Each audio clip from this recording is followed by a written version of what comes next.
রব্বুল আলামিন সূরা বাকারার ভিতরে আল্লাহ রব্বুল আলামিন বলেন আলিফ লাম মিম। তাফসীরে জালালাইনের ভিতরে লিখেছে যে আলিফ লাম মিম এর অর্থ আল্লাহু বিমুরাদিহি, মানে এর অর্থ হলো আল্লাহ তাআলাই হলো ভালো জানেন। কুরআনুল কারীমের ভিতরে কিছু কিছু সূরার শুরুতে শুধুমাত্র হলো অক্ষর দেওয়া আছে, কোন কোন সূরার শুরুতে হলো কি দেওয়া আছে, সাদ দেওয়া আছে, মিম দেওয়া আছে, নুন আছে ইত্যাদি।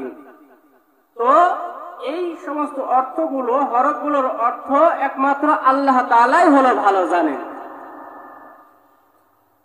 যালিকাল কিতাবু লা রাইবা ফীহ।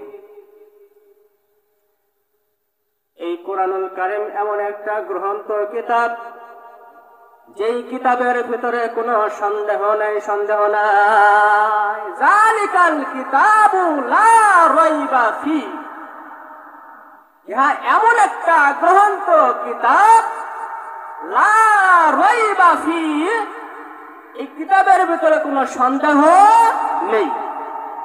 আছে কি সন্দেহ? আছে? নেই। তো যালিকাল কিতাবু লা রাইবা ফীহ,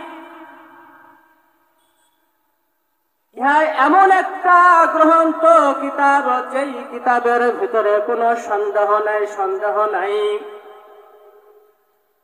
এই চারখানা হলো প্রসিদ্ধ কিতাবের মধ্যে রয়েছে আল কুরআন, অর্থাৎ কুরআনুল কারীম। সুবহানাল্লাহ। তাফসীর করতে গেলে অনেক লম্বা সময় লাগবে, এই জন্য বলি ভাই সংক্ষেপে আকারে বলতেছি। তো প্রসিদ্ধ চারখানা কিতাব রয়েছে, তাওরাত, ইনজিল, জবর, কুরআন। এই চারখানা কিতাব রয়েছে আল্লাহ পাক রব্বুল আলামিন চারজন নবীর উপরে নাজিল করেছেন। সুবহানাল্লাহ। তাওরাত নাজিল করা হয়েছে এক নবীর উপরে, ইনজিল নাজিল করা হয়েছে আরেক নবীর উপরে, জবর নাজিল হয়েছে আরেকজন নবীর উপরে। এই কুরআনুল কারীম হলো নাজিল করা হলো আমার আপনার বিশ্ব নবী, দরদি নবী, মায়ার নবী, দরদি নবী, মায়ার নবী, সরওয়ায়ে কায়নাত হযরত মুহাম্মদুর রাসূলুল্লাহ সাল্লাল্লাহু আলাইহি সাল্লামের উপরে কুরআনুল কারীম কে নাজিল করা হয়েছে। সকলে বলেন সুবহানাল্লাহ। তো যেই কথাটা আমি বলতেছিলাম, এই কুরআনের মর্যাদা রয়েছে, যারা কুরআনুল কারীম শিক্ষা গ্রহণ করবে, প্রত্যেকটা হরফের বিনিময়ে আল্লাহ পাক রব্বুল আলামিন তার আমলনামায় 10টি করে নেকি হলো দেওয়া হবে। সকলে বলে সুবহানাল্লাহ। কুরআনুল কারীম যত তেলাওয়াত করা হবে তত আরো অন্তর পরিষ্কার হয়।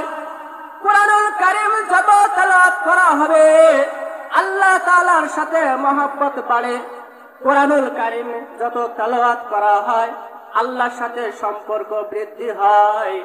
এজন্য আমাদের ছেলে সন্তানকে দ্বীনি শিক্ষা অর্থাৎ কুরআনুল কারীম সহি শুদ্ধভাবে শিক্ষা করাইব।